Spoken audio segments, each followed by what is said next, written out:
Buenos días, buenas tardes, buenas noches. Mi nombre es Fernando López Neblina, soy médico, biólogo molecular y cirujano e investigador.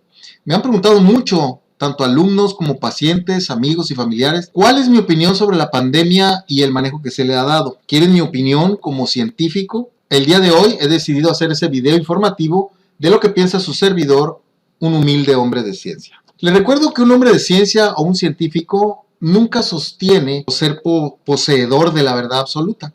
En realidad, los verdaderos científicos, los investigadores, somos personas que humildemente observamos el universo y sus fenómenos y desarrollamos una forma de pensar que permite descubrir cierta relación entre los fenómenos naturales que llamamos nosotros conocimiento. Esos conocimientos que adquirimos en ningún momento los consideramos verdades absolutas, al contrario, si alguien nos propone una nueva idea de cómo explicar los fenómenos que observamos, siempre estamos dispuestos a analizar la evidencia y si la evidencia es contundente, estamos entrenados para con humildad reconocer cuando teníamos una idea equivocada del mundo y de sus fenómenos. Y en consecuencia cambiar nuestro conocimiento y poder ver el mundo distinto en base a la nueva evidencia de cómo son las cosas. A los hombres que nos presentan esta evidencia de manera distinta de ver el mundo o que aumentan o nos cambian nuestra forma de entender el universo, los premiamos con reconocimientos. Ustedes conocen uno de esos reconocimientos que se llama el Premio Nobel. Con esto dicho, quiero aclarar que no pertenezco a ningún grupo religioso ni tampoco a ningún partido político y no tengo preferencia por ningún grupo ideológico. Simplemente mi forma de ver el mundo y el universo tan interesante en el que vivimos es en base a la evidencia que podemos revisar de los fenómenos naturales. Dicho lo anterior, expresaré mi opinión acerca de la pandemia que estamos atravesando y la forma en que se ha manejado. La ignorancia.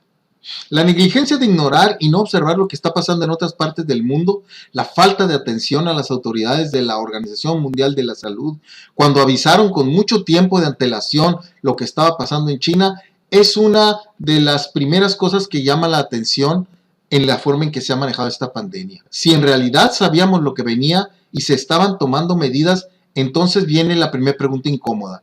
¿Por qué fue que vendimos esos cubrebocas que tanto íbamos a necesitar unas cuantas semanas después y que nos revendieron los chinos con mucho más caros? Desprecio e indiferencia por la ciencia y la falta de sentido común. El día de hoy, 27 de abril de 2020, la semana más peligrosa, donde más contagios y muertes observaremos, apenas hoy, y considero que ya es demasiado tarde, se está haciendo obligatorio en la Ciudad de México el uso del cubrebocas, que es donde más muertes se registran en este momento. Las autoridades nunca le dieron la importancia al principio y considero que el uso de cubrebocas y el distanciamiento físico, y aquí hay que poner atención, distanciamiento físico, no distanciamiento social, tal vez hubieran, aunque como se dice que lo hubiera no existe, detenido la propagación de este virus. Creo que tuvimos la oportunidad de enseñarle al mundo cómo enfrentar la pandemia con las dos herramientas más poderosas y, por cierto, las más económicas: el cubrebocas y el distanciamiento físico. Eso fue lo que hizo Suecia, sin cuarentena y desde etapas tempranas. Utilizar el cubrebocas y el distanciamiento social. Y solamente con esas medidas, el día de hoy es uno de los países de Europa que menos problemas tiene con el coronavirus.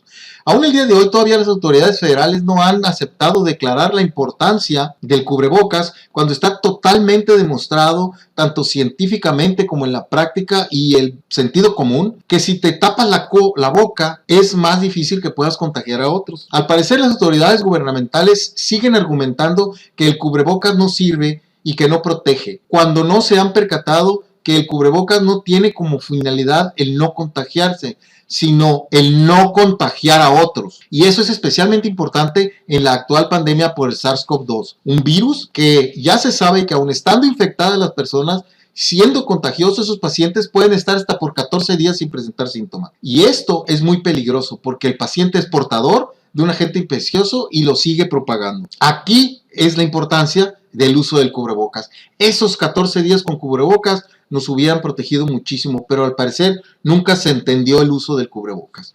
Y en estos momentos, pues sí será útil, pero demasiado tarde para frenar la transmisión y la mortalidad que vamos a enfrentar en los próximos días.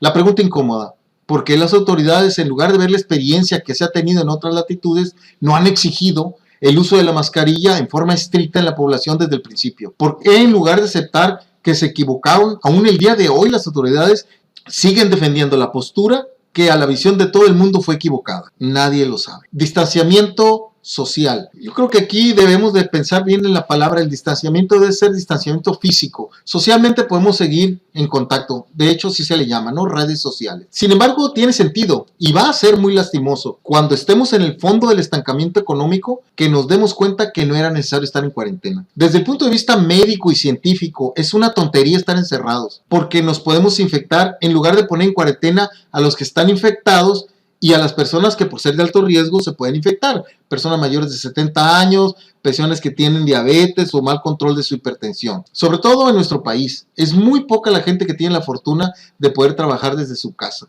Y es una gran parte de la población la que vive al día.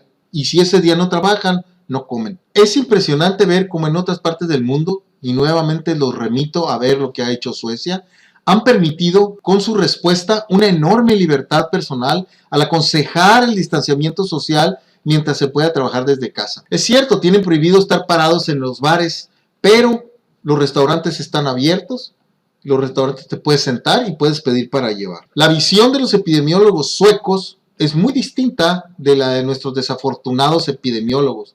Ellos no han tomado las medidas políticas tan desconsideradas que ha tomado nuestro gobierno. En su lugar, han apelado, y otra vez, aunque no me molesta nuestro actual gobierno, a las medidas dictadas por la ciencia. Debido a la realidad económica de nuestro país, es aún más desconsiderado el haber tomado estas medidas políticas y económicas que van a causar más estragos que la misma pandemia va a causar en la salud en nuestra población. La pregunta incómoda será: ¿por qué nuestro país solo copia medidas extremas en los peores momentos? ¿Por qué siempre vamos detrás? Teníamos toda la ventaja y toda la experiencia de lo que estaba pasando en otra parte del mundo. ¿Por qué no usamos esa ventaja de conocer con antelación lo que estaba pasando? Nuevamente, el desdén por el conocimiento científico, la indiferencia y la falta de atención a lo que anunciaba la Organización Mundial de la Salud, tal vez sea el pensamiento mágico que tiene gran parte de la población mexicana y algunos de sus gobernantes, que se sienten protegidos por cierto poder o energía sobrenatural. Tal vez sea porque muchos se sienten protegidos por escapularios o por estampitas o por otros instrumentos con poderes sobrenaturales que cuando se den cuenta que no funcionaron va a ser demasiado tarde. ¿Cuál es el problema de estar en cuarentena? Podrían decir, si no sirve, al menos sabemos que tiene algún efecto nocivo. Bueno, mucha gente y la mayoría de los pacientes tienen miedo a salir. Los pacientes que tenían citas en los hospitales no están pudiendo acudir a ellas, las están difiriendo y van a perder el control de sus enfermedades crónicas. Pero nadie va a decir nada. Tal vez mueran más de los 300 diabéticos que mueren diario, pero al parecer esto a las autoridades no les molesta ni lo reportan. ¿Para qué? Tengo muchos pacientes que veo regularmente y en estos momentos muchos me han contactado por problemas que tampoco se han tomado en consideración por las autoridades. Dejemos de lado la debacle económica en la que nos vamos a meter. Estamos hablando de problemas actuales, por ejemplo, el estrés familiar, el abuso infantil, el abuso sexual, la violencia doméstica, que aunada al alcoholismo, estas dos cosas van a ser un gran problema ahorita el estar encerrados. La ansiedad y la depresión. Estas dos últimas son una constante en los pacientes. ¿Cuántos ya no van a regresar a la escuela después de la cuarentena? ¿Cuántos van a abandonar sus estudios? Finalmente, de la debacle económica que enfrentamos poco puedo decir. No soy economista. Sin embargo, sé que no ha existido nada parecido que hayamos enfrentado como personas o como país ni como planeta en la historia de las personas que están vivas en este momento. No sabemos exactamente qué va a pasar, y menos si las decisiones que estamos tomando no están basadas en el conocimiento acumulado de la humanidad, en otras palabras, en la ciencia. Por último, debemos estar en cuarentena. Creo que conociendo la baja mortalidad que tienen las personas que se infectan, lo más sensato sería lo siguiente: levantar la cuarentena manteniendo el estricto distanciamiento físico y el uso de cubreboca o mascarilla estricto. Permitir la apertura de todos los negocios y comercios, manteniendo el estricto uso de las mascarillas y el distanciamiento físico. Se debe de mantener la cuarentena en personas de alto riesgo, personas mayores de 70 años y personas que tengan mal control de sus enfermedades crónicas como diabetes e hipertensión. Y se debe de permitir la apertura de escuelas y centros de trabajo. Claro que sí. De la misma manera, los niños tienen que aprender a vivir con la amenaza de este virus. Este virus, el SARS-CoV-2, es un virus que llegó para quedarse. Tenemos que aprender desde la infancia a cuidar el distanciamiento físico, no el distanciamiento social.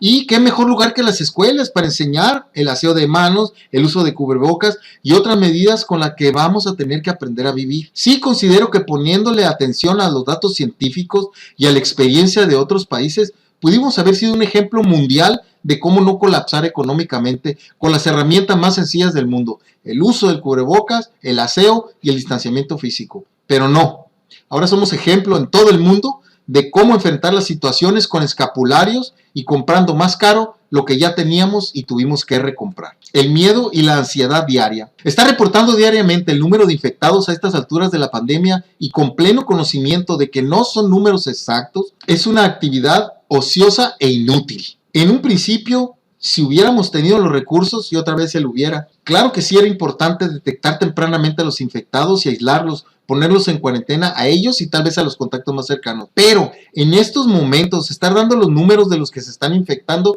es inútil. El famoso caso de las neumonías atípicas, no voy a hablar mucho de eso, solamente voy a preguntar algo incómodo. ¿Se hizo estudio de los pacientes que tenían neumonía atípica o de los que fallecieron de neumonía atípica? ¿Se hizo el estudio para ver si tenían COVID y poder en consecuencia aislar a los familiares? Es una pregunta que no nos vamos a contestar. Actualmente creo que la obvia necesidad de nuestra economía es priorizar mejor los recursos y se deberían descentralizar las pruebas, nada más en pacientes graves o en pacientes que están en alto riesgo. Pero a estas alturas es inútil estar haciendo pruebas y estar diciendo cuántos van que se infectan. Imagínense que diariamente nuestras autoridades de salud estuvieran reportando cuántos pacientes han muerto por diabetes. Sería interesante ver si la respuesta de la población sería, al enterarse de que cada 5 minutos se muere un paciente por diabetes, y empezarían a mejorar tal vez su dieta o empezarían a controlar mejor su problema. Y si no lo sabía, así es.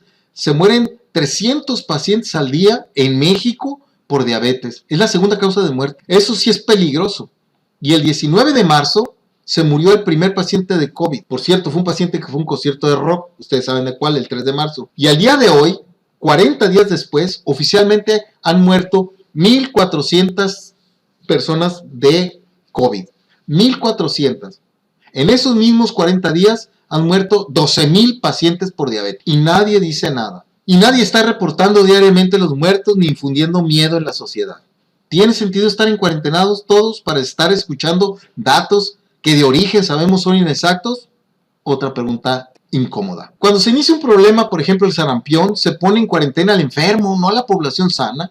No tiene sentido. Sí, están abiertos el Electra y el Walmart para comprar cosas esenciales, porque no hay nada más esencial ahorita en esta cuarentena que ir al Electra a comprar una lavadora o una moto. No sé, pero al ir a esas grandes cadenas, estás en contacto con un mínimo de 100 personas en esa visita. En cambio, si vas a los tacos de la esquina, si vas al café, si vas al negocio pequeño, solamente estás en contacto con 5 o 10 personas. Entonces, ¿tiene sentido tener cerrados los negocios pequeños? Creo que la respuesta sigue siendo no. El problema es que no hay apoyo científico en ninguna de las decisiones que se han tomado. Por ejemplo, ¿por qué no ir a los parques o a caminar? Bien protegido. No tiene ningún fundamento. El virus no está flotando en el aire para no salir. Y así puedo continuar con muchas decisiones torpes que se han tomado y que nos están haciendo la vida difícil. Finalmente, ¿cuál es mi recomendación como científico? Bueno, primero tengo que aceptar que, aunque mi opinión sea que las decisiones de nuestro gobierno carecen de todo sustento científico, al vivir en una democracia, tenemos que respetar las decisiones de nuestras autoridades. Y como ciudadanos tenemos que observar y aprender para saber por quién sí y por qué no votar en nuestras próximas elecciones. Nuevamente les reitero, no pertenezco a ningún grupo político ni de ideología alguna, y su servidor es un libre pensador. Pero si me preguntan qué opino, basado en los datos científicos de lo que está pasando, se los contesto. ¿Debemos estar en cuarentena? No. ¿Se deben cerrar los negocios? No. ¿Debería cambiar la política y abrirse los negocios? Claro que sí. ¿Se debería de forzar el uso de la mascarilla? Definitivamente sí. ¿Se debería de confinar a los infectados? Claro que sí. ¿Se deberían de abrir las escuelas? Claro que sí. Mi nombre es Fernando López Neblina. Comparta, denle like y los espero en la próxima edición. Muchas gracias.